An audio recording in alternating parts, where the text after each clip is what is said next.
Good morning. Good morning. Morning. Good morning. Good morning.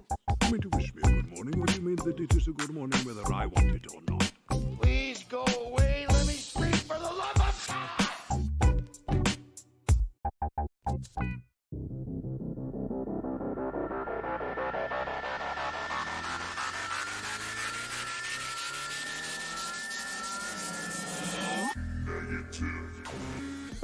Malzy Beg back in the house. Woohoo! How are you, Malzy? I'm good. That is good. And let's just get stuck straight into it. What do you reckon? Yeah, let's do it. Hey, everybody. This is Good Movie Monday, the weekly podcast dedicated to nerdy cinematic ramblings. Thank you for joining us. My name is Glenn Cochran, and yes, sitting in for Ben for another week from the Melbourne Horror Film Society, Miss Malzy Beg. Woo! The crowd goes wild. This isn't even your regular spot. I know. Oh, my good. I know. How lucky am I? Oh, pretty lucky. So, Ben is, I think, on week number 5 of his, I guess, European holiday. So he is not here this week, but he will be back next week, I hope. Otherwise, I'm fucked. But in the meantime, it's just you and I for shits and giggles. Yep. I don't want to make anyone jealous, Jarrett, but I am in Ben's chair. I do have both butt cheeks firmly planted in, and it is feeling very nice. So, yeah. I will keep it intact for when Ben returns. I haven't sat... that is in my office, and I haven't sat in it yet. I need to do that. Should I sit in it between now and then, or let Ben enjoy let Ben enjoy it. Before we do anything else, let's do some shameless in-house promotion right now, because the music that's playing underneath us is the music from the latest episode of Wednesday Up Late. That's the other podcast that I host and produce with Chloe Ritchie, because we recorded that entire episode at Melbourne's Oz Comic Con, and that was a heap of fun. That was really confronting, how old I felt amongst the people. A lot of their knowledge doesn't go beyond 5 years.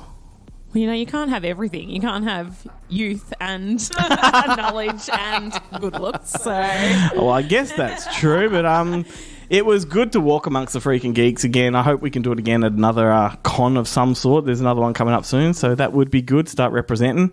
The full video is online now, and you can watch that on YouTube and Facebook, and go to goodmoviemonday.com and watch it there as well. And hey, if you were at Comic-Con over the last weekend and you see yourself in our videos, just let us know. Drop a comment and give us a time frame, and we can call it out. And you were absolutely knowledgeable. That's right.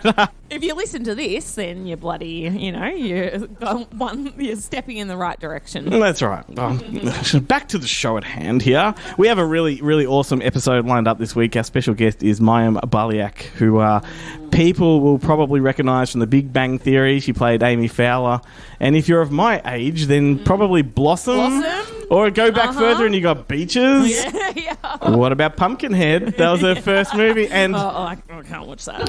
I do get a little bit of a Pumpkinhead reference into the interview, so you're definitely going to want to hang around for that. She's just directed a brand new movie called How They Made Us, which is legitimately excellent. I'm not just saying that to pump up the interview. It's really good, and I'm going to talk to her all about that and a few other things. Coming up, we also have the weekly bite-sized segment from the Bonehead Weekly podcast from Kentucky. But enough about that. Malzy, let's talk about you.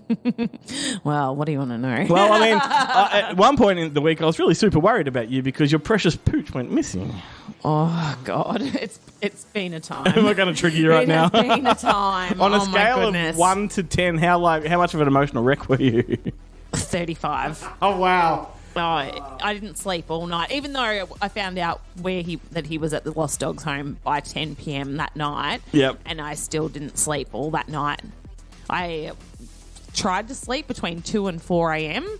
and it got to 4 and I was just like, fuck this. I'm just getting back up and watching TV. I was distressed for you to the point I almost cancelled this show. I almost called it off. I'm like, we can't do this. But the worst thing is because he didn't actually do anything wrong. It was who was looking after him. But anyway, that's a whole other story. But the poor thing, he was just out on the nature strip, but nobody was there with him. So a passerby was like, okay, this dog's lost. So hang on. So he was found where he was supposed to be. Because he doesn't literally, and that's the thing. So now he's got this really bad reputation of people are like, oh, he went on an adventure, he ran away or whatever. I'm like, he literally was on the nature strip. He doesn't. So well behaved. He didn't even go anywhere. That just adds another layer. I know, the poor thing. So I'm just like, I'm trying not to be so. When people are like messaging me about it, I'm trying not to be so. Right. Just like. Well, then he didn't do anything wrong. All right, let's back it up then. So it's a good news story. It is. It's a good news story. Yes, excellent. He's back. Yeah. Now, given how amazing our guest is this week, I'm certain we're going to have a whole lot of new listeners to the show. So let's tell them what you're all about. As alluded to earlier, Melzy's not our regular co-host. She comes in every month and does a spot, but right now she's filling in for Ben, who will be back, as I said, will be back next week. But where are you from? I'm here from the Melbourne Horror Film Society. Oh, excellent. Yes. And we originally had you on the show specifically for that reason. Yes. And you just happened to fit right in. So you've just become a staple. Yeah. Start putting you on a poster. I mean, I didn't want to say anything. So let's talk about the society. Where can people find it? What's going on? So our website is melbournehorrorfilmsociety.org. We're on the socials at Melbourne Horror. We do twice monthly screenings. We do the second Saturday of every month at True North in Coburg. The next screening that we've got coming up there is Demons 2. Oh, I love Demons 2. Oh, actually, I'm saying I know. I haven't seen it. I know is in reference to I'm so fucking excited to see it. I know, what a good screening this is going to be. Oh, I've been wanting to see it forever, so that's like one of the most that I'm excited for coming up. And then we also screen on the last Tuesday of every month at Long Play in Fitzroy North. So that's our next screening that's coming up, and it's on Tuesday, June 27th, and we're showing Body Bags. I love Body Bags. I really love Body Bags.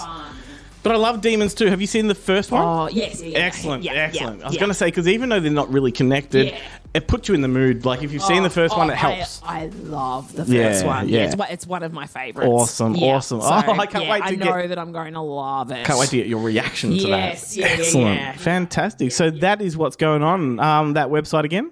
melbournehorrorfilmsociety.org. But Facebook, Instagram, Twitter.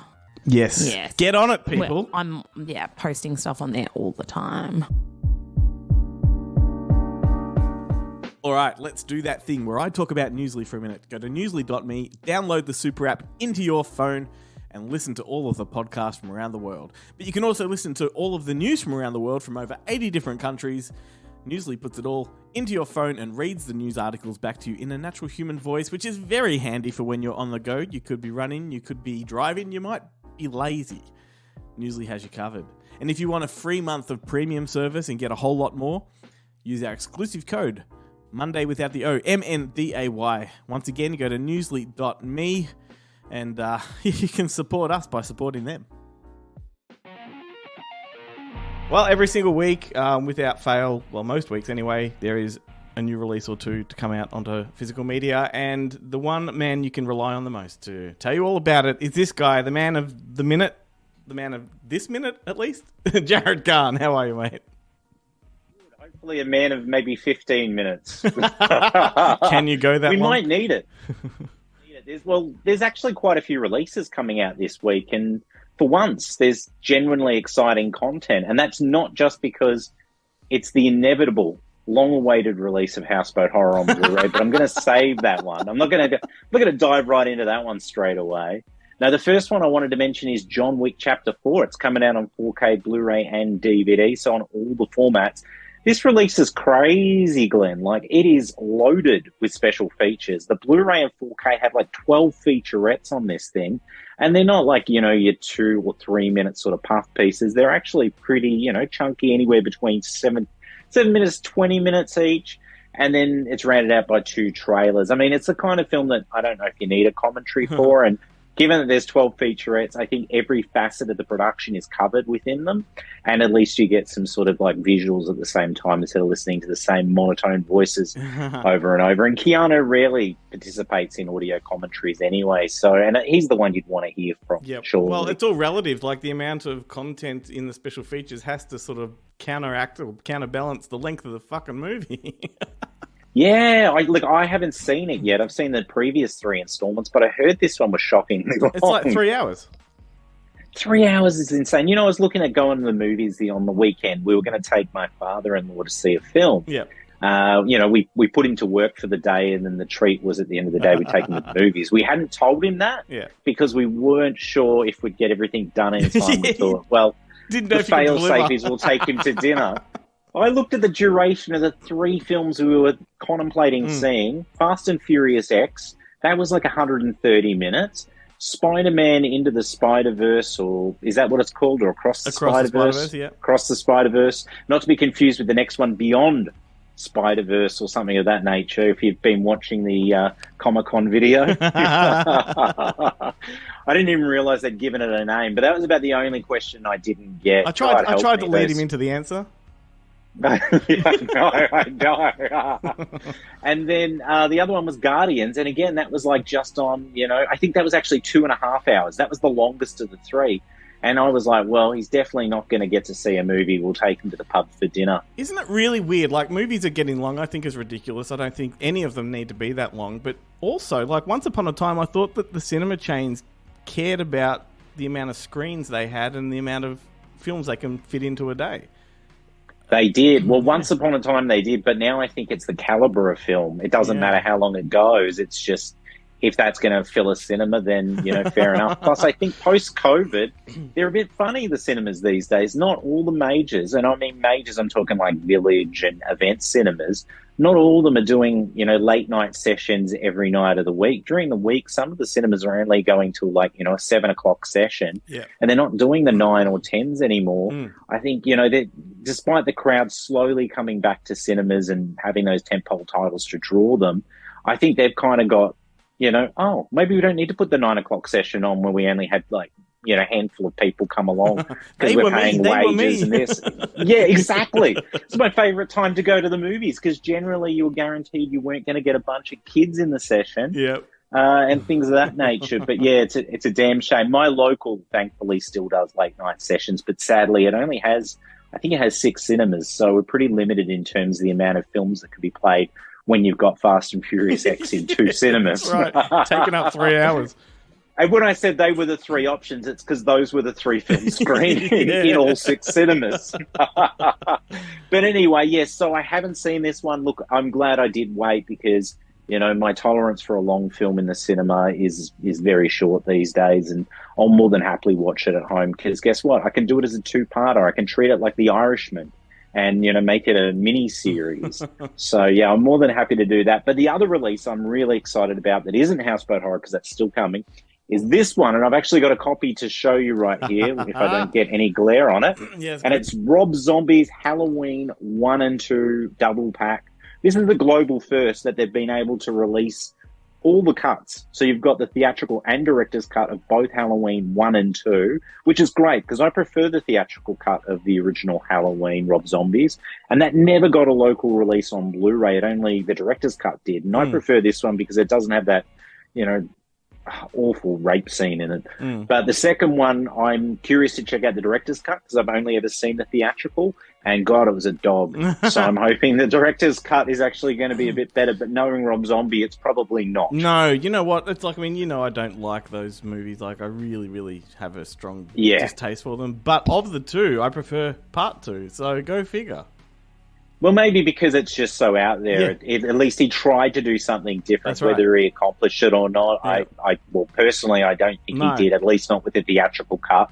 But yeah, in addition to both cuts of both films, they've actually gone to the effort of compiling all the special features. So all the archival content. There's nothing new, but it's all the archival content, which includes that 4.5-hour documentary on the making of the original Halloween. I mean, you'd have to be a pretty devout Rob Zombie fan to sit through 4.5 hours of the making of a movie. It's ridiculous. I know that when he did Devil's Rejects, I had like a 2-hour or 2.5-hour documentary. And then he was threatening to release like a 4 or 5-hour documentary on the making of 31. The only way I'd watch that is if it was like 4.5 hours of him apologizing for having made that film. Mate, that and doing was- some... Yeah. Like, you know, I so want to get behind everything that Rob Zombie does, but there's only, I think, 3 films that I genuinely love of his, and the rest I could just take or leave. Yeah, I think I've got 2. Devil's Rejects and House of a Thousand Corpses. Yeah, for me, it's Devil's Rejects, Lords of Salem, and... Yeah, probably House of a Thousand Corpses. Yeah. I mean, I'm curious to check out his Halloween theatrical cut again, because I did see that one theatrically, and I really enjoyed it. And then I was megally disappointed when it came out on Blu-ray and the director's cut. You know, it had some extra violence and gore, big deal. Yeah. I mean, there was enough violence as there was. But yeah, the rape scene just didn't sit well with me. Sure. And so, yeah, I'm glad it's finally got a release. But that's stacked 4-disc set, nice slipcover. Then, of course, Umbrella Entertainment are releasing...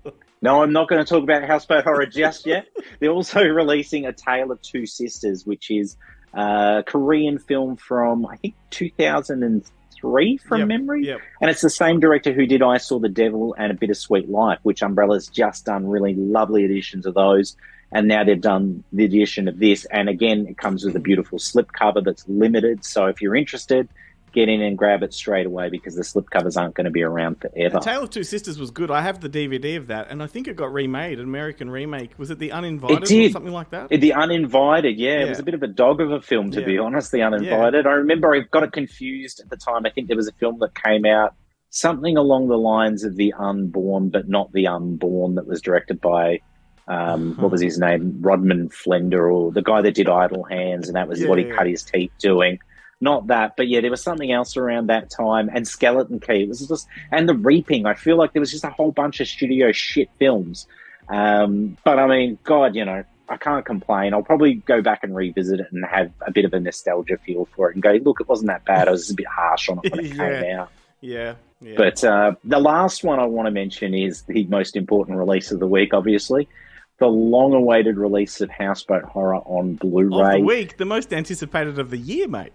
Oh, I definitely, of 2023, possibly 2024 as well. I mean, it's going to be the best release until they do the 4K release of the film, which is, look, it's somewhat inevitable, isn't it? You know, you can upscale the Betacam SP footage to 4K. I'm sure it'll look stunning. That said, though, the digital remaster of the film actually looks really good. Like, it really pops. It adds color. It strangely adds detail. You know, they use this AI technology to basically, you know, look at the objects and render them out and add sort of detail to it. I don't know how it's done. It's phenomenal, because you watch it and it's like you've never seen Houseboat Horror before. Yeah, cool. But yeah, so it looks great, and obviously it's loaded with special features, and it's got that slipcover, but that's a limited drop as well. So if you want to go in and grab it, because again, that's one is not going to be around forever. Like I waited on Twisted Nerve. I was just thinking, you know, that'll be around for a bit. And I dropped into a JB Hi-Fi, and they had the slipless version. And I thought, oh, okay, well, there you go. And then I see people on Facebook with the slipped version, and obviously they've sold through and they've reordered stock. So, yeah, so I've learnt my lesson, but don't be a fool. Get into the store and get Houseboat It was Horror really, ASAP. good to see Umbrella at Comic-Con. That was their first time there, and Yeah. their store was busted, mate. It was like there's a lot of people there. Well, they were selling Houseboat Horror, I believe. They which were. I just was blown away. you I had someone send me a picture, and I'm like, whoa, what? It's already ready. I was Oh so my God. devastated, because we were really focused on doing what we were there to do, right? And I'm walking around filming, and I'm like, oh, the Umbrella table, quick, get some footage real quick, you know. It was mostly close-ups, and I had a quick yak to the people working the stall.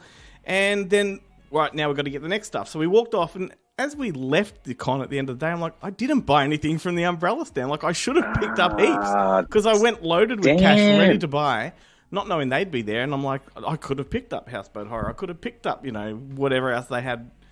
So spewing. Well, yeah, and they did I know that obviously the con was on the Saturday and the Sunday, but they actually brought a bunch of stock along on the Saturday too that's long out of print, including that Art the Clown box set for Yeah, Terrifier. I saw that there. That thing fetches like $300 to $600 on eBay now. Yeah. So if you had got in early, you could have basically paid for all your autographs and whatever else you do at Comic-Con, get your chips and whatnot, and sold that Art the Clown box set. Or you could have kept it. But, if you really wanted it, you should have pre-ordered it. Yeah. Don't be a fool. Don't sleep on these releases. But, yeah, I know. I was kind of like, damn, I wish I'd gone down because now all these people I know have got a copy of Houseboat Horror and I don't have one yet. So it's killing me, man. I mean, I've seen all the content, but I just want to be able to put it in a Blu-ray player. I think it's going to be a special moment. Totally. But yeah, that's about it. I mean, next week we've got a massive release that's coming out that I'm refusing to watch. And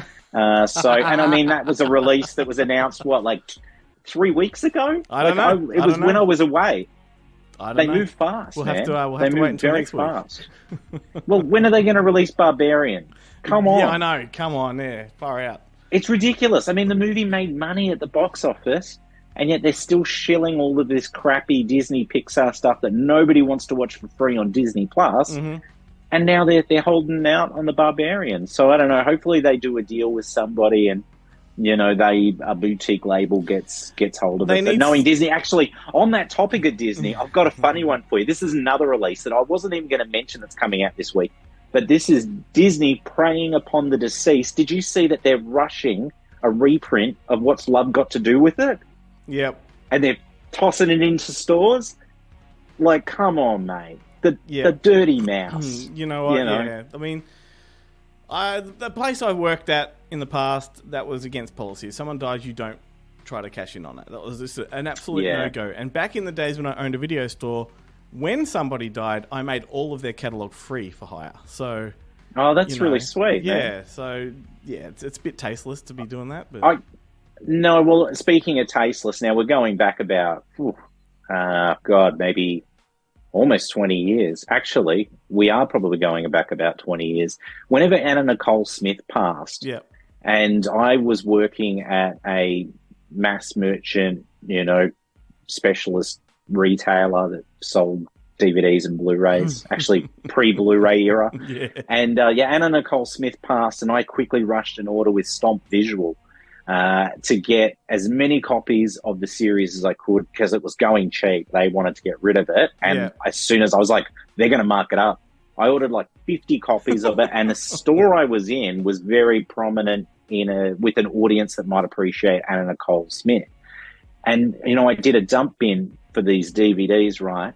And it was pretty bad taste. I mean, at the time I thought it was funny, and now I kind of go, it's bad taste. But, I'm sharing my shame.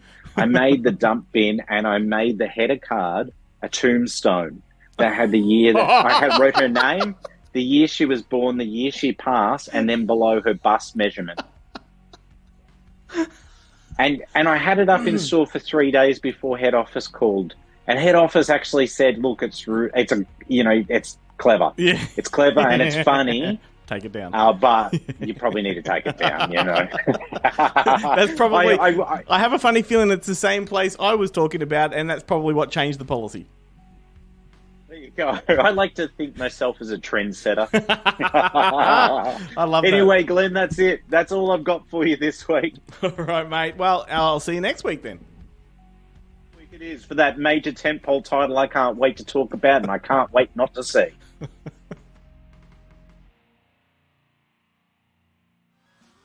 Okay, Mousy, because you're here, I thought I'd just bring up a little bit of horror news, just as a bit of a juxtaposition to the people that have come probably for Mayim Bialik's interview. They're probably not expecting a lot of horror, but we're going to talk a little bit. Some news I read during the last week was that they're rebooting the Leprechaun franchise again. This is the third attempt in 9 years. Why? God. Why? Do you like any of the Leprechaun movies? It's not. No. It's not the kind of franchise I think, let's do it. Yeah, that's odd. And the fact that the very last one they did was the guy that directed Psycho Gorman and the Astron 6 stuff. Yeah. I mean, that in and itself, if that didn't work, then what's exactly. gonna? So, well. Yeah. And did you see the trailer for the new Aussie horror film Talk to Me? No, because I don't watch trailers, but... That's right, I forgot about that. So this one looks phenomenal. Yeah. It is. Been hearing great things. Yeah, and it's all about a possessed hand that these sort of young people discover and then start sort of touching it and summoning things. Yeah. Yes, I have seen that at the cinema, but I've kind of like tried not to look too and much. they kind of sort of become possessed when they touch it, Yeah. each at a time, and it's got a very Evil Dead kind of feel to Yeah. it. It looks amazing. Yeah. I forgot about your whole thing with trailers, so I thought I'd bring it up and have a conversation, but maybe not. Shall we just move on? Let's. Okay, we're going to play a game of Would You Rather, as regularly played on the Wednesday Up Late I would podcast. rather play this game than talk about trailers. Oh, There wow, you yeah, go. boom. Yeah, that's the reason we have you here. You want to take over? So this is a pretty simple one. We each present the other with two options and then have to choose between. So would you like to go first, or do you want me to go first? You go first. All right, so I've kind of kept mine horror related for you. Yeah. Okay, so we have seen the Evil Dead musical and we've seen the Toxic Avenger musical. Now, would you rather Chucky the musical or Freddy the musical? Oh, gee. I think Freddy the musical. Yeah? Why do you reckon? Oh, just because he can be so theatrical anyway. Fantastical. I think it plays, I Totally. think it plays into it. As much as I'm a massive Chucky fan, like I love Chucky so much, but I mean, you can just see it already. And how do you do Chucky on stage? Yeah. I mean, Freddy's made for it, really. He is. Excellent. Well, that was an easy one. There you go. Easy. Okay. All right, here we go. Very important stuff that I'm about to ask you. I'm nervous. Would you rather have a threesome with Pearl and Howard in X, or take the place of Christian in the sex scene in Midsommar? Ooh. That is a really hard one. Oh, my God. Yeah. I want to say so both. For anyone, yeah. I mean, for anyone that doesn't know, so Pearl and Howard are the elderly couple, but it's not about them being elderly. It's filmed in a very graphically. They're in a very dirty setting, Yeah, and everything yeah. is very like gross. And then Christian is in a cult setting Yeah. and has been given the tick of approval to mate Yeah. with one of the young people there. And so he walks into a shed or whatever, and she's laid out for him and surrounded by a group I have my of answer. women Yeah. who get involved in their own ways. Yes, well, Yes. before I answer, Yes. could I be the scarecrow from Pearl? That's so funny that you said that, because of course straight away I thought about the scarecrow and stuff. I was like, I did think to have that somehow as not, but I'm like, no, yeah, like who wouldn't be the scarecrow? Of course you're gonna be the scarecrow. Who wouldn't be the, No. God, that's a great scene. I'd take Midsommar. Yeah, Yeah. I thought you would. That looks enjoyable. Yeah. Or when the mum comes up and Yeah, likes whatever. holding it. Yeah, the mum's pretty hot. Biggest cup of juice. I knew you'd choose that one. All right, so your next would you rather. Would you rather spend a week alone in the Bates Motel or a week alone in the Overlook Hotel? Both places most people would not want to spend a night, let alone a week. Yes. I think Bates Motel. Yeah. Yeah, I think the Overlook Hotel feels more like you just have no chance of Yeah? not being Escape. sucked into it. Yeah, yeah. And like mentally, physically as in location There we go. wise. So you're, and, okay. You're thinking long term, whereas I'm thinking I'd love to explore that place. Oh, yeah. Well, I'd kind of like to hang out with Norman. A little bit. I love Norman Bates so much. Yeah. Oh, it's a tricky one, but yeah. Yeah. Okay, cool. Yeah. Well, we've got an answer. Yeah. We'll let the people decide if it's the right one. There's no right or wrong answer. Okay, hit me. If you could only watch one of these franchises or like movies from one of these franchises for the rest of your life, would you rather be able to watch the Friday the 13th movies or A Nightmare on Elm Street? Elm Street in a heartbeat. Yeah. In a heartbeat. Elm Street's always been my thing. Yeah. I love the endless possibilities of the dreamscapes and Yeah. like Friday the 13th to me is very sameish all the way through, yeah. right? Oh, But yeah, whereas yeah. Nightmare on Elm Street to an extent is sameish, but each one has a different level of dream realm that you can Yeah. go into. and I like Freddie more. I think the charisma of Freddie's good. Yeah. So I think that's a pretty easy one. Which one would I like? If I had to choose one of the movies from the franchise, that's another thing. Yeah. Because, I mean, obviously the OG is always the go-to, but then number 3 is incredible. And then the stupid ones towards the end are pretty good too. Yeah. Oh, I don't know. We'll just forget about that one. Yeah. Okay, so this one's not quite horror-related, but it's movie-related. Okay. Would you rather sit next to someone in a cinema with really bad body odor God. or sit behind someone who won't stop talking through the entire film? Oh, shit. That's really difficult. It's a dilemma both ways. I'm glad Ben's not here to go on the rant about that guy that was in that cinema that time. Send him spiraling Would have been entertaining. That would have been very Would have been a big job editing. I was just about to say, you'd be back on the bleeping of every second sentence. Oh Yeah. my God, that was hilarious. I think that is really difficult. I think the body odor. Yeah. Oh, it's so hard, isn't it? It's really hard. Because I don't know if I could stomach that.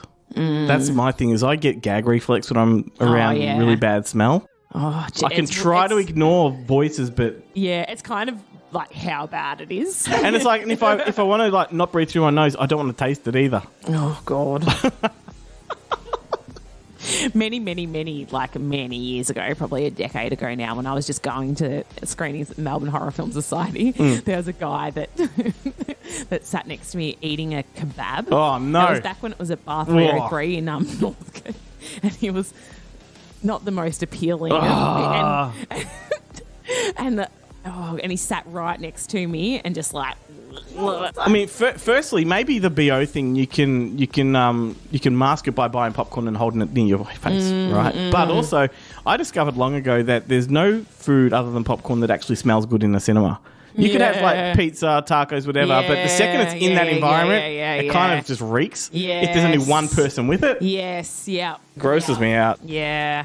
Grosses me out. It comes back to that whole thing I like to say all the time that Sean Crawford on the podcast years ago used to say the only thing you should eat in the cinema is marshmallows in a pillowcase. It's such a good visual. Yeah, I don't know. That's a tough one. Yeah. I'd probably just I don't know. Is it showing again in an hour? Can I come back? Another session. That's a good point. Yeah, you're smart about this. All right, hit me. Who would you rather be in a relationship with? God, this is a theme. I know. Evelyn from the remake of House on Haunted Hill, Okay. so Famke Janssen. Yep. Or Julia from Hellraiser. So one's trying to pin you for who's going to like frame you for her death. Yeah. That's a very clever. Yeah. Very clever. Would you rather? I mean, with Julia, you get laid first, don't you? Yeah. Do you with Famke? Oh, they seem a bit asexual. Yeah. Her and Jeffrey Rush. Look, I don't let know. me say, It's a. I don't know. They don't have that much chemistry. I I don't think. am not as physically attracted to Julia, so let's go with the other. Yeah, she's totally hot. Or Julia, or the other. No, Famke Janssen. Yeah, Oh totally. my God. I've seen James Bond. Jesus. Wow. I've got eyes.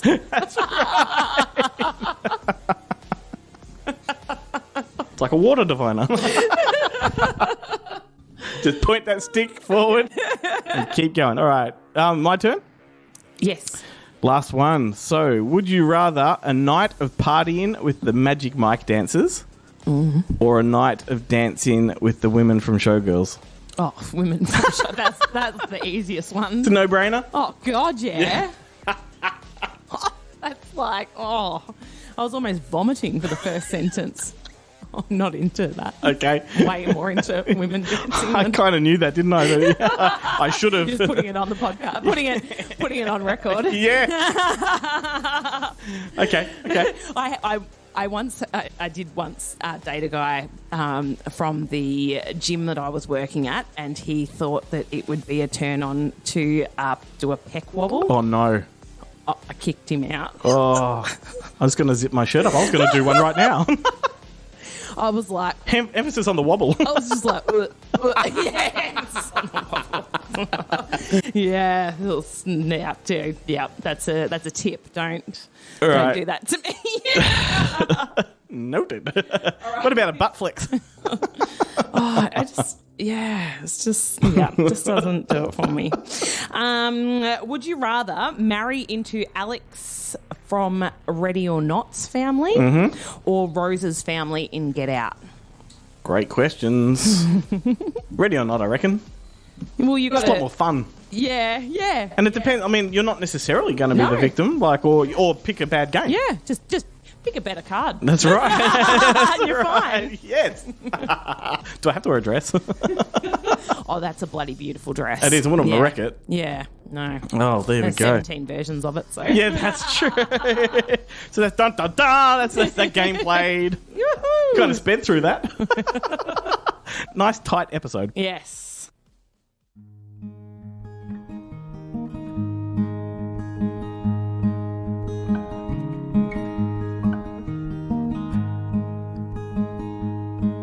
May you find the sun in a galaxy long. May your dreams be realized and your fears proved wrong. May you rest your weary head when the day's work's done. And I couldn't wish more for you. No, I couldn't wish more for you. May you relate to the world through the eyes of a child. May you leave your yesterdays to the passing miles.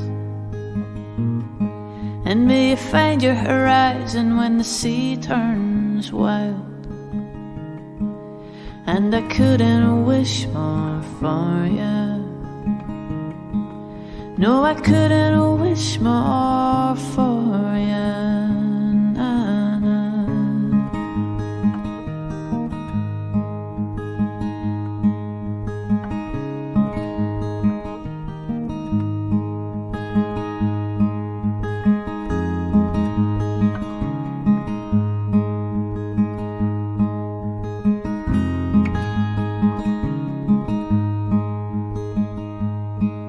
May you walk the earth like you're 10 feet tall. May the birds unite beneath you if you should fall. And may you love like you've never known loss at all. And I couldn't wish more for you. No, I couldn't wish more for you.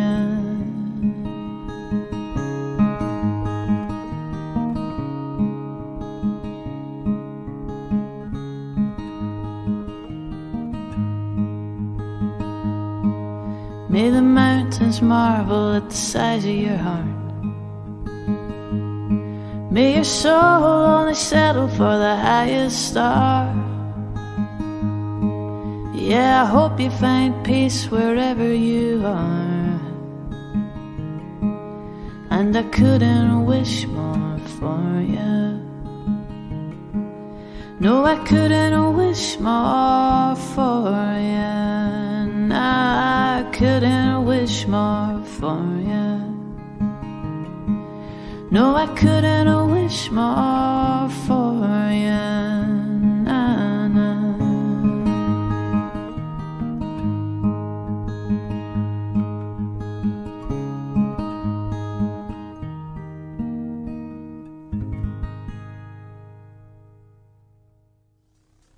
Well, that song right there was from the soundtrack to the new film As They Made Us, the dramatic homecoming comedy directed by Mayim Bialik. And yes, the whole reason we're here is to play our interview with her. It's a great film, by the way. It stars Dustin Hoffman, Candice Bergen, with Dinah Agron and Simon Helberg, who's also from Big Bang Theory, as the children of these two people. So the premise of the film is Dustin Hoffman has a terminal disease, and his daughter has no choice but to come in and do all the caring and the heavy lifting because the mother is in denial and she's also a total pain in the ass and a bit neurotic, and Candice Bergen plays that brilliantly.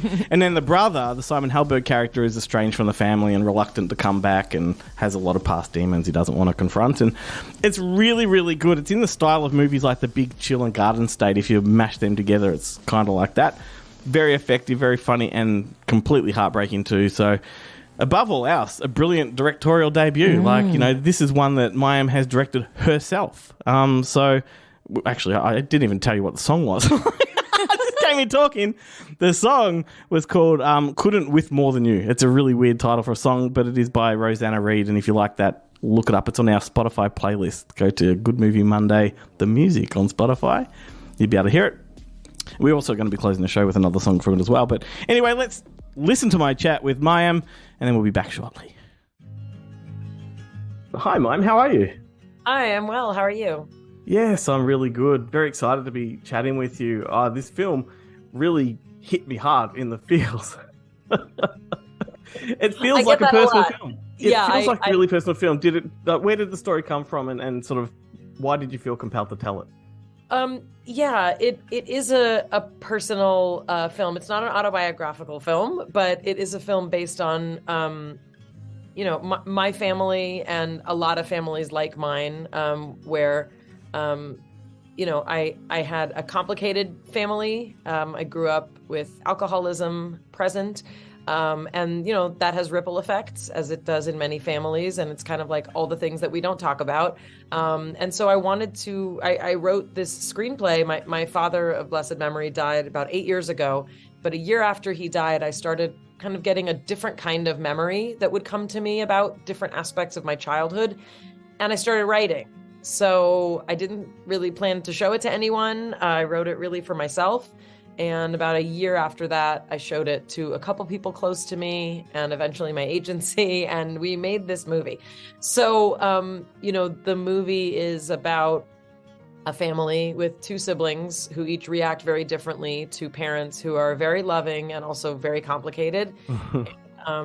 It stars Dustin Hoffman and Candice Bergen as the parents, and Simon Helberg from The Big Bang Theory and Diana Agron are the kids. And so there's a series of flashbacks, and you see a lot about the responsibility that the daughter in the family has and takes on. And it's, it is a little indie. It was my first screenplay. It was the first movie I directed. And we're very proud of our little movie and just very excited that Australian audiences get to see it. You should be proud of it. It's fantastic. And I wanted to quickly pick your brain about, you mentioned Diana. Her performance was incredible, but I don't know if I was reading too much into it, but I saw echoes of you in her performance. Particularly a lot of the kitchen stuff, and I don't know, is that true?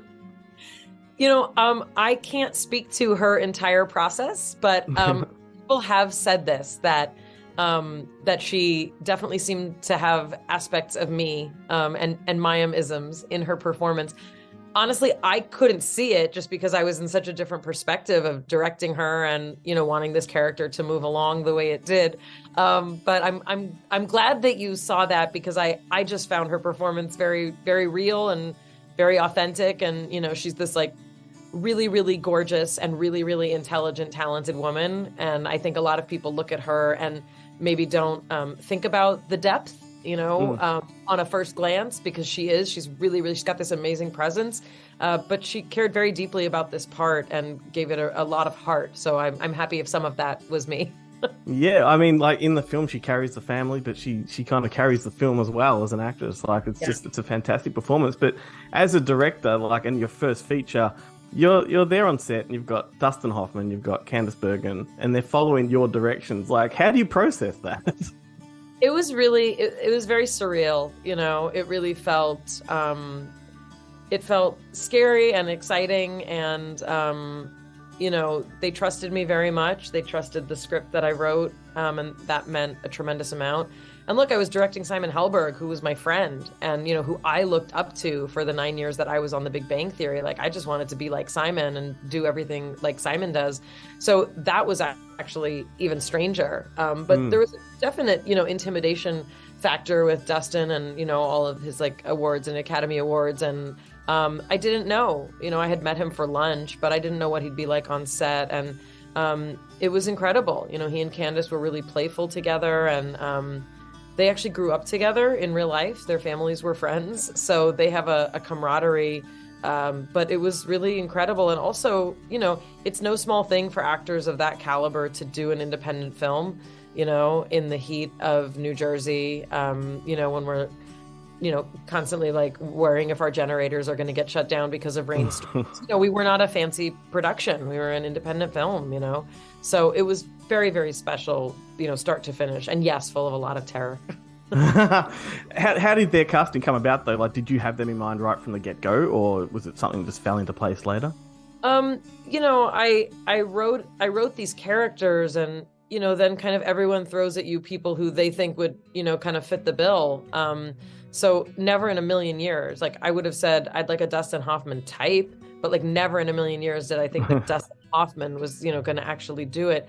So when you're a first-time screenwriter and a first-time director, like kind of literally doing it on my own, like I had no idea what I was going to get. So we got really lucky in that people actually read the script that we sent them. Yeah, totally. And you mentioned Simon Helberg. He just seems to slay everything that he's in, and obviously you two are very close. Was he on board from the start? He was the first person I cast in my head. I wrote this while I was still on Big Bang Theory, but I never said anything to him. And I think I may have said something to Jim Parsons before I even said something to Simon Helberg when I was thinking about it. Like, gosh, do you think Simon would do this? Because they were very close. And when I finally asked Simon, I was certain he would say no. He has this incredible career and does all these amazing things, and he has kids and a life. And he was so on board, and again, like this was not a fancy production, and he was just so game for it. He and Diana worked so beautifully together, and it's a really heavy character.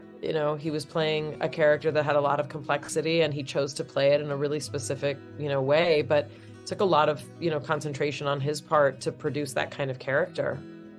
Totally. Yeah, I was absorbed with the way his character was, and like the micro shift, like from his younger self to his older self. Like it's not that far removed from each other, but there's still just that little bit of I guess development that sort of plays into it. I mean, yep.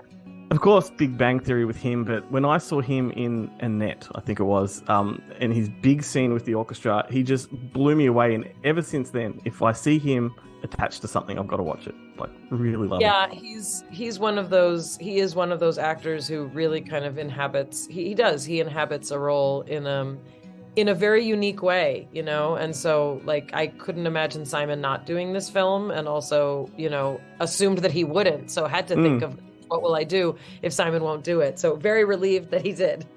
Oh, well, I'll give you my number. I'd love to chat with him. But those moments between him and Diana are just the best. And although they sort of play estranged siblings, they still have a really great chemistry. Did they know each other previously? No, they did not. And, Simon kind of purposely didn't do a lot of socializing, really with the other I mean, not that he didn't socialize, but I just mean he maintained a certain amount of kind of distance, so that the character felt a little bit distant. So that's kind of how, he chose to play it. But, watching him and Diana, they, at least from a director's perspective, they seem to have a very good rhythm, especially with some of their longer scenes. We did, there's one scene in the hallway, which is one shot. And I did it that way on purpose. It's a very ambitious scene to try and get in one shot. But I'm pretty pleased with how it came out. They have to have that banter that, is organic. And the fact that I was able to do that in one shot, I think is a testament, to them being able to do that. Yeah, I want to ask you about that scene, actually. So what I found interesting about that scene, like you said, one shot, but you've also got certain points in time where there's extras walking by, which interrupts their conversation. Did they have a beat every time, or did you instruct them to walk in at different moments to sort of make it spontaneous? No one's ever asked me that. So yeah, there's this one, for people who haven't yet seen it, there's this one shot, and it's in a very strange hallway that I actually found as a location by accident, because we didn't have time to move full locations. We ran out of time on that day, and I found this hallway, and I was like, this is where we're going to do this scene. So the people who walk by are actually their stand-ins from the movie. So that was also, it was a special Easter egg that the people who walk by were their stand-ins.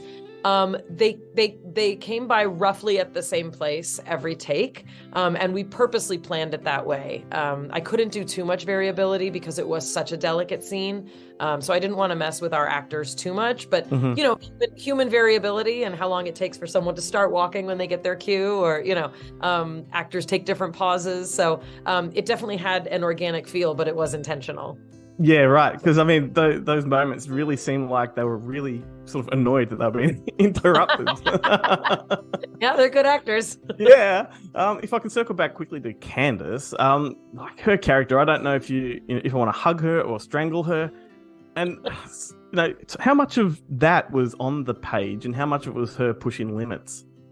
That was pretty much. I mean, those were the words that I wrote. And of course I had to say to my mom, who's still alive, like, this isn't you. I didn't write this like this. Like, it may feel like you sometimes, but it's not, But Candace did bring, her own kind of like twist to it. She brought her own, sense of urgency to the character, and that was really hers.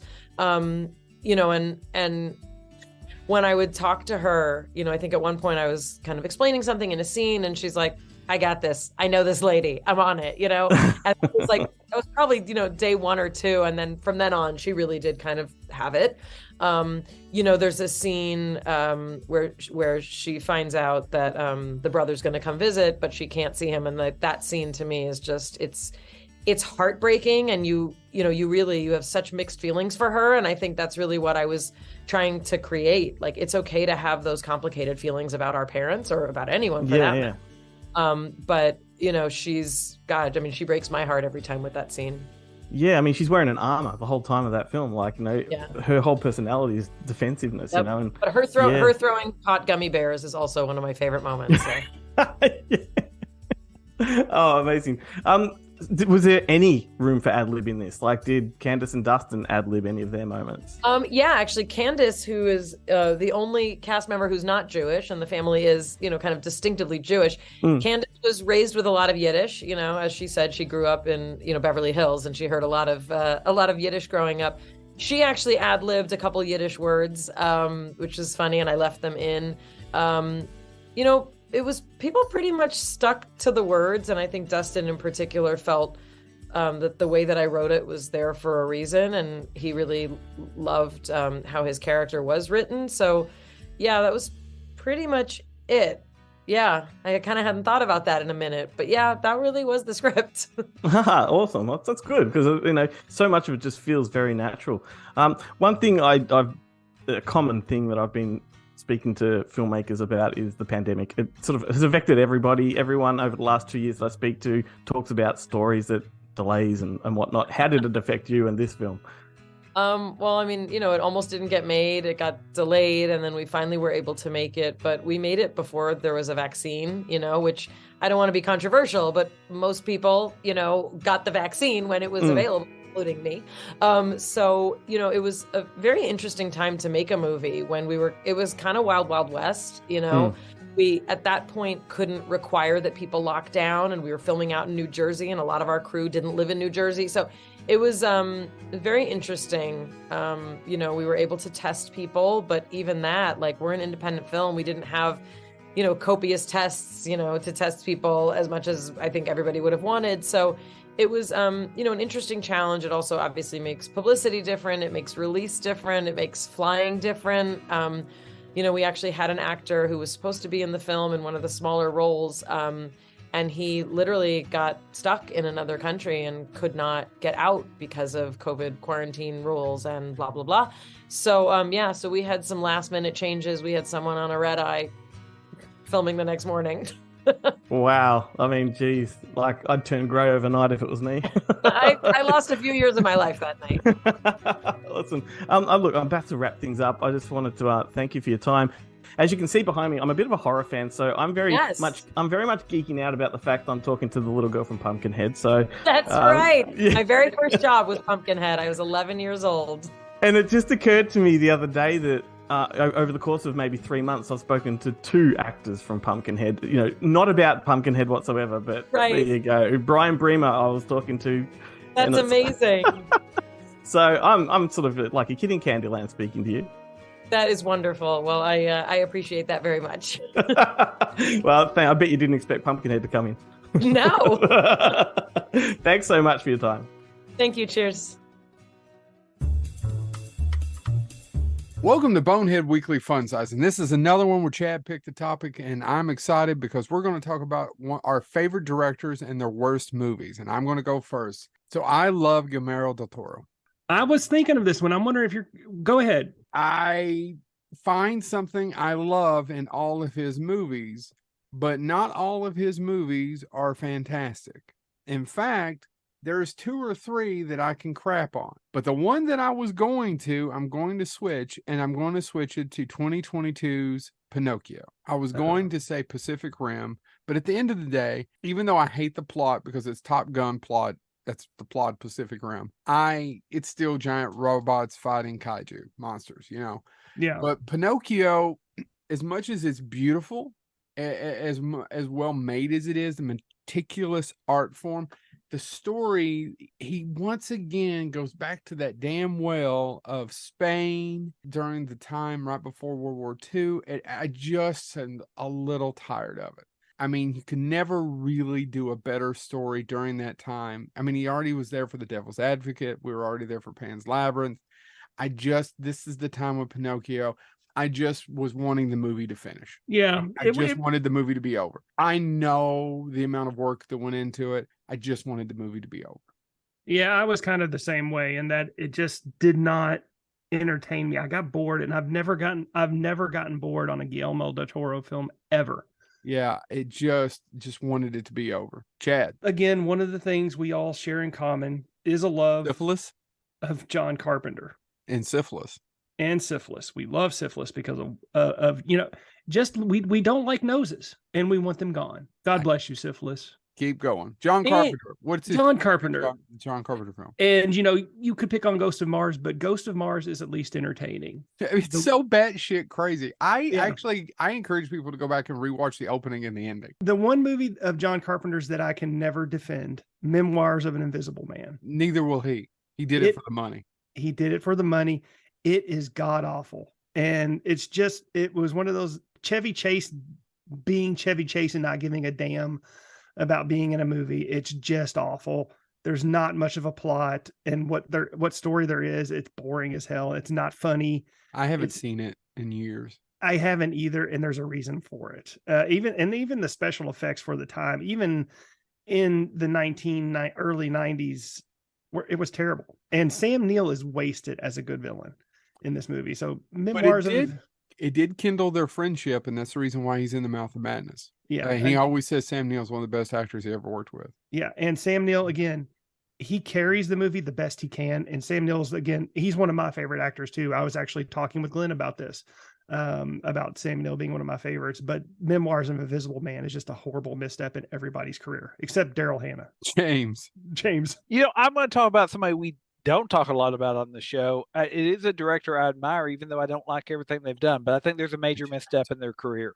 I will defend A Scanner Darkly. I think if you're a fan of the source material, it's great. The Before series, Before Sunset, Before blah, blah, blah, all those are great. But Richard Linklater made a film, and I'll be honest, I didn't know he was the one behind this. And it was a film I saw and thought, oh, it's okay. And then I found out it was Richard Linklater. I'm like, wait a second. Now I think less of that film because it had him behind the camera. The Bad News Bears remake. I watched it. It's largely forgettable. I mean, I don't remember hating it, though. I didn't hate it. But then I was like, wait, Richard Linklater, roughly the same time he was doing A Scanner Darkly, did this? And it changed my way of thinking. Like, you went from trippy Philip K. Dick world into, let's remake that. And so, and by the way, Richard Linklater, if you, by all means, you can call me out. I've done nothing with my life. But it's just one of those things where I'm like, he's done all these experimental Boyhood. He's done all these great things. And I was like, and then he did this movie that's very formulaic. It's not bad, but it's kind of like it's seeing somebody that's done all this great mind-bending stuff and found out that, oh yeah, they also wrote the menu at McDonald's. I like McDonald's. You can look at me and tell that I've ate my fair share of McDonald's, but it's like, oh, that's not what I normally would go to that person for. So that's what popped into my head. All right. But I've watched the movie. I enjoy it. It's just not, I don't think, oh my God, what a great Richard Linklater. This has been Bonehead Weekly Fun Size. Favorite directors and their worst movies. That is a brilliant topic, and I think we're going to have to steal that for a future episode of our own. Maybe get you in on that one. That sounds like a whole lot of fun having that conversation. But for those of you that are invested and were listening to what they said, Joe actually meant the devil's backbone, not the devil's advocate. Don't think he picked up on himself there. I've done that many times on this show. But I've never done that. I didn't know in the first place. I just don't bring it up. I just went silent. Thank you, Boneheads. I do love those guys. Go and listen to their podcast, Bonehead Weekly, and then become a fan. They deserve the recognition. I love what they do for our show. But what they do for our show is exclusive, so they have their own other thing that they do, and it's like a 2-hour show. They have celebrity guests as well. Whole lot of fun. Mousy, we're going to recommend some movies. All right. So this is the part where you all go out and find them and watch them, because I know you all do. I'm pretty sure this is for our own shits and giggles, this part of the show. Oh, well. I'm going to keep the homecoming theme going because of our interview there, and I'm going all the way back to 1990, a movie called Welcome Home, Roxy Carmichael. Have you heard or seen this one? No. I love it. It stars Winona Ryder and Jeff Daniels. Reason I chose this, I may have spoken about it on the show before, but I feel like it's a forgotten film, or one that people just don't know about, because even at the time it came out, to me it was big because it was part of my little teenage years, but most people I talk to have never heard of it even back then. Directed by Jim Abrahams, the guy behind Airplane, Naked Gun, Hot Shots. Wow. And he did this, and I think it was Ruthless People, back to back, which were not the slapstick spoof parody movies. So it was a bit of a departure for him. But this is fantastic. It's all about a 15-year-old girl played by Winona Ryder who was adopted, and she's become very antisocial, and she's bullied at school. She's almost like an 80s, 90s version of goth, or emo, if you will. And she is an outcast, but she's convinced that there's a Hollywood actress called Roxy Carmichael from her hometown. She's convinced that's her biological mother. And Roxy Carmichael is reported to be coming home to town to do some kind of event or unveiling of something, and Roxy is making this big plan to confront her and find out the truth about her identity. And Jeff Daniels is a guy in town that Roxy believes was the high school boyfriend of Roxy Carmichael, so she tries to get into his world before Roxy arrives to try and dig up the dirt and everything.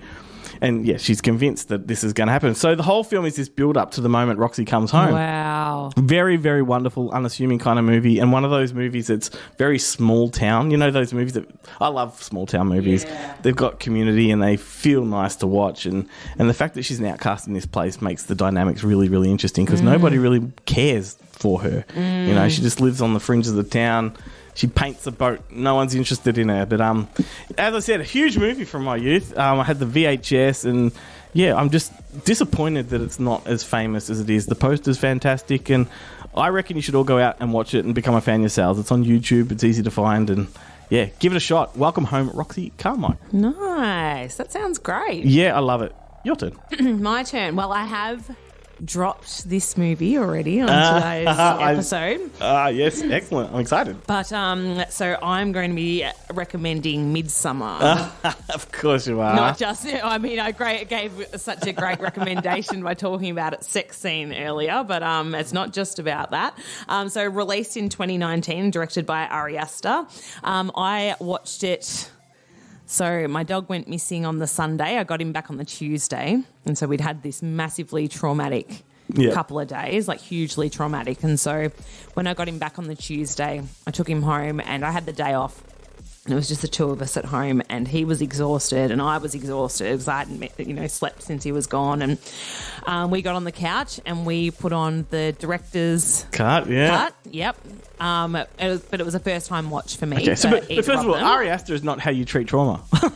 No, I mean that's kind of that's kind of what I was talking about. It's just like what I make crazy decisions. I was thinking that as I was, because I was gifted the Blu-ray for Christmas, and yeah, of all time. So it's June. We've been 6 months in after getting it, and it's like, oh, today's the day. Yeah, and thinking back, and even at the time, I was like, what the fuck am I doing? And especially because I am a very impacted Yes. person. It's a really, really disturbing movie. But it was perfect. Oh, was it? It was Hit the spot. perfect. Yeah. Yeah.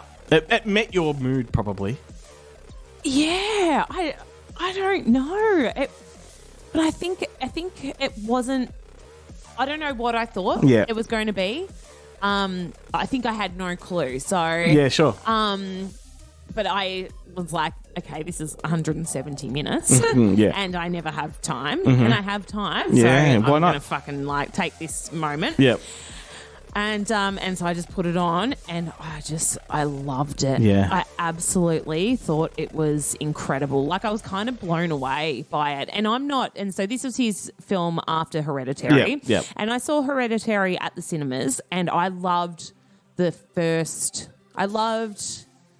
Maybe the first act. Yeah, the first act of it. Yeah. I really loved the first act of it, and I didn't love it like so much. I didn't hate it, but I was like, I liked it better at the start. Like, Yeah, I get really it. loved, the start of it, and so. And I mean, they're very different films anyway, but I actually thought it was beautiful. Like, anyway, so it stars Florence Pugh as Danny, and Jack Rayner is her boyfriend Christian, who we talked about earlier. And they travel to Northern Europe with 3 of Christian's friends, and they go to a really small community, which like a fabled Swedish midsummer festival in a tiny, like, remote community. The festivities and rituals become increasingly unnerving and violent, and each of the visitors is invited to partake, and they go on different journeys that ultimately end in very different ways. Yeah. I guess it looks on the outside like it's just your traditional sort of folk horror, but it's really about relationships. Yeah, it's there's a lot of context going in there, and for sure. As they start off in America, and Florence and Christian are in a fucking terrible relationship. Yeah. And you kind of at the start you feel like that it's a new relationship, and you kind of get and so because I haven't seen the shorter version as well. Yes. Apparently, from what I've read, the director's cut goes a lot more into their relationship, and it casts him as a lot more of a villain. Yeah. Whereas you don't get it. It's a lot more grey Sure. in the shorter version, but in the theatrical cut. But I guess at the start it was kind of. It was quite triggering, as much as that's a word that's overused these days. I get it. And but you can sort of still see it from both sides, because Florence's she is very needy and worrying about being very needy, but then she goes through this massively traumatic event, and he's not able to give her what she wants, and so he's got these 3 mates on the side that are like, fuck her off, and it's all very, but it's all very real. Like, it feels very real, and they have this one fight like early on where she finds out that he's got these plans with his friends to go overseas, and she's like, in 2 weeks, and she's like, oh, so were you not going to tell me about that? And he completely gaslights her. Totally. And she ends up apologizing to him. And it's like, oh my god, like you just have flashbacks to relationships that you've been in, and you're like, oh my god, like, and it's then. So they go, so then he, instead of being like, I don't want you to come, he's like, come along. and it's just like this whole, like, being fake with each other and not being real. And then they go to this place where, there's a lot of shit going on that's not great, but it's kind of everybody is really...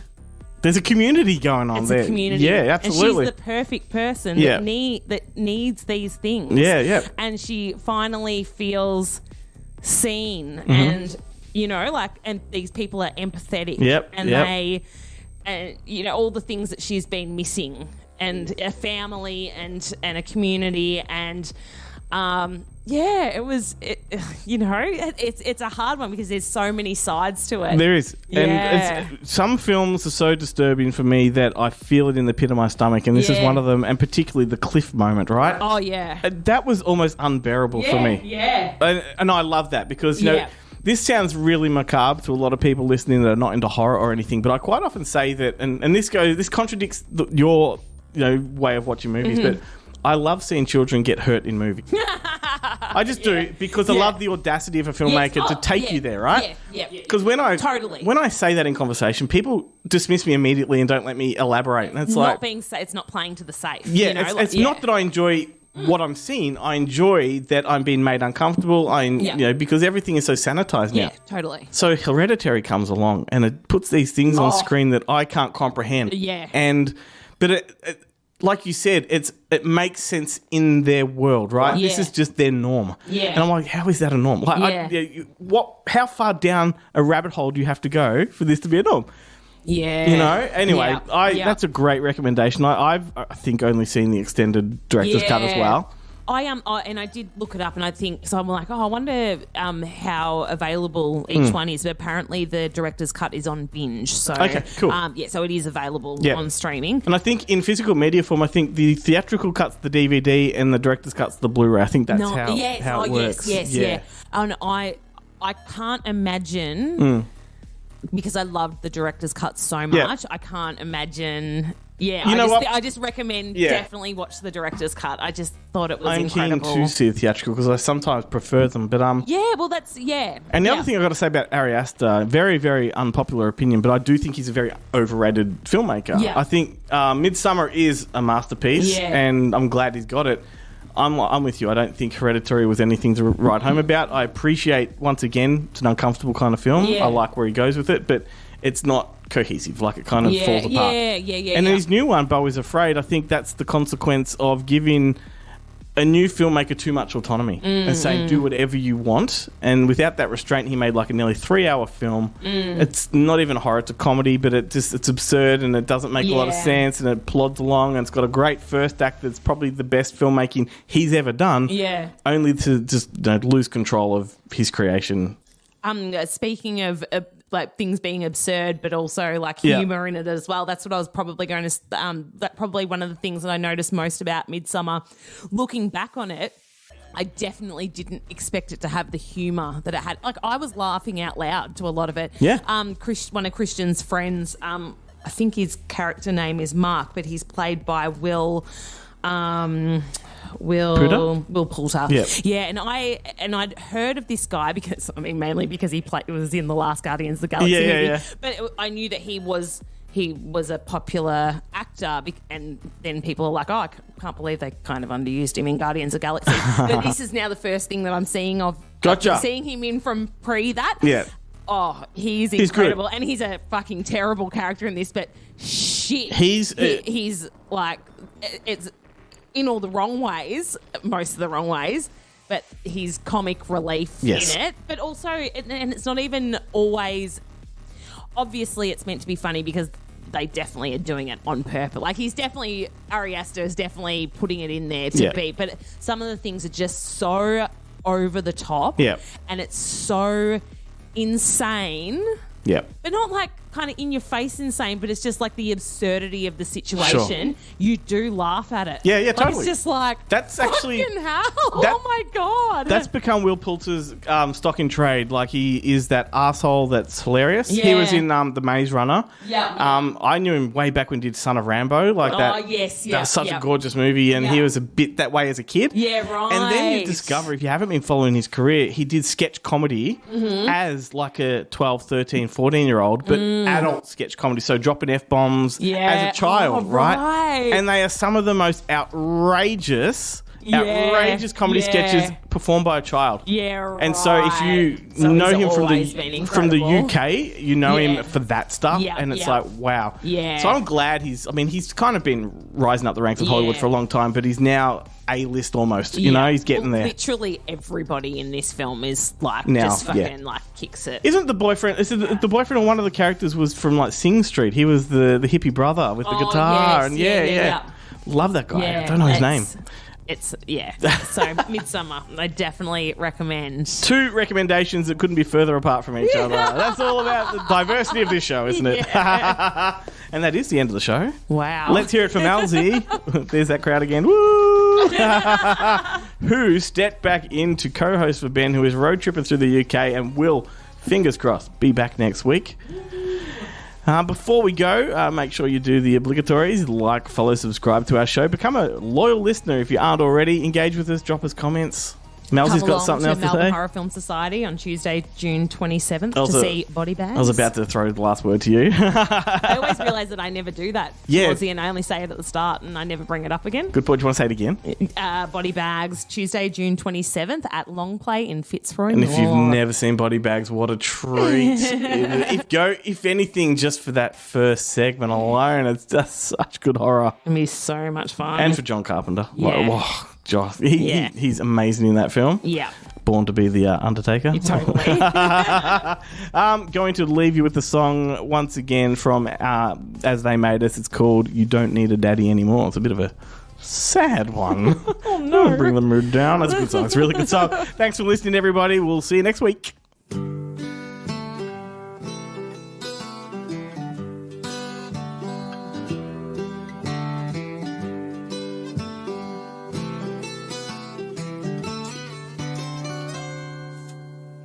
Big black plastic trash bag full of stuffed animals. I'm taking it out to the garage. Out of the blue one day, she says she wants to paint her walls. So she had to take all her decorations down. She's in middle school now. Sometimes she goes in her bedroom and she closes the door. She never did that before. Now I'm standing here singing this song, but the echo in the hall is all wrong.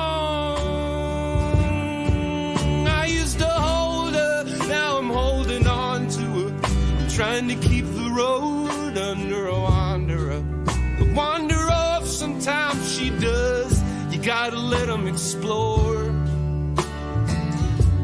You meet a lot of strangers growing up, and someday she's gonna fall in love. And how old do you have to be before you don't need your daddy anymore?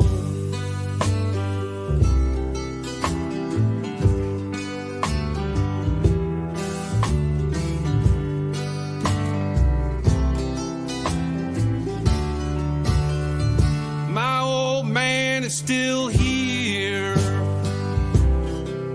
He just turned 90 this year. 90 is a big one. A big one. An old man's birthday party gives everybody a chance to give him a hug and shake his hands, to have a little fun, to dance. Oh wow, you get some of your grieving done in advance. Yeah, he was 50 when I was born. I've always had an old dad. I've always known I was gonna lose mine before the other kids did, and I still don't know how I'm gonna react. I just know I'm still proud of the fact that this book that I've got in my lap is as heavy as it is. So full of wisdom. There's no bigger book than this one, but I only got a couple pages left. I can't tear myself away from it.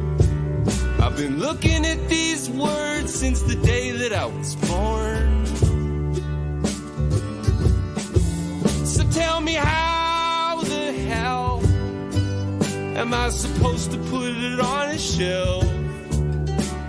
And how old do you have to be before you You don't need your daddy anymore.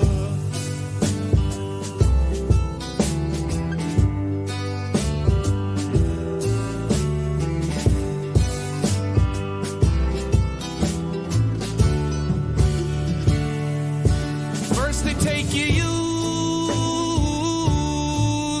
then your vision starts to fade. After that, if you're lucky, you get to watch your mom and dad pass away. The secret that your daddy kept from you is you're the only reason he had left to lose. I gotta stick around long enough till she's a big and strong adult with her own kids on the front porch. I can slip out the back door and she'll be sad for a while, but eventually she'll have to smile. And how old do you have to be before you don't need your daddy anymore?